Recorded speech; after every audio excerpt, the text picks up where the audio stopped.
baka practical, baka sumang-ayon naman po kayo. Mm. Ang akin pong naisip, nakita ko po kasi yung napakataas po na presyo ng kuryente sa ating bansa.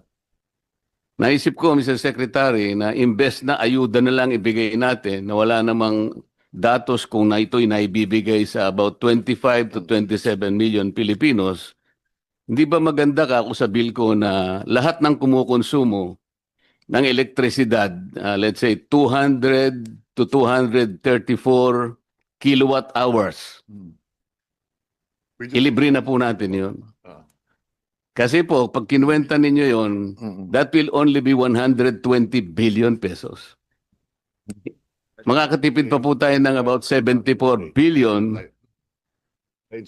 Eh ito, sigurado pong nasa kanila, direkta na nating may bibigay.